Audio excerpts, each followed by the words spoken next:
How has the book 1984 changed your view on conspiracy? I think that 1984 changed my view on conspiracies because, before I read the book, I didn't really believe in them too much.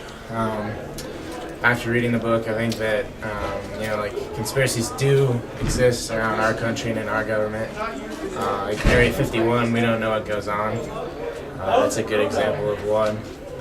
Some people say that 9/11 was a conspiracy, but you never know. How do you feel about the cameras being installed at Regis? I don't know. I think it helps, with theft and stuff, but I don't want to be treated like a kid, like a little baby. That has to be watched all the time and documented and stuff like that. I don't know. I think they're a good asset when it comes to stopping crime, but I don't really like to be watched. Do you believe that Regis relates to Oceana in a way? Maybe on like a smaller scale. I think that we have people that influence our school in a lot of different ways, like Dean Doherty, for instance, who comes over the last speaker and tells everybody that they need to be here this time, and if they're not, they get in trouble. So I guess he has a lot of power, just like in 1984. Do you think differently towards our government after reading 1984, for example, 9/11 conspiracies?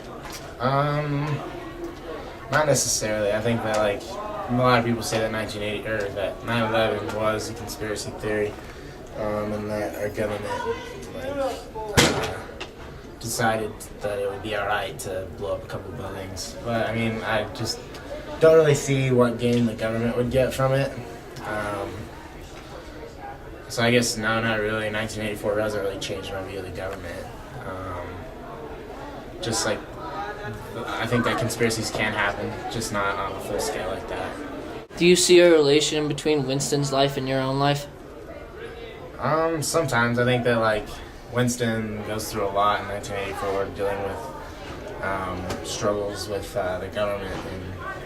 In 1984, I think that I don't deal with struggles with the government and whatnot, but here at school, yeah, I deal with teachers every single day and the dean a lot, but I don't know. Maybe on a smaller scale, but not completely. All right, and then the last question, how do you think overall the book has changed your life? To be honest, not too much. I tried to imagine our lives being like that today, and I just don't see it happening anytime soon. I think that 1984 changed me a little bit in the sense that conspiracies can happen, but not on a full scale like that. All right.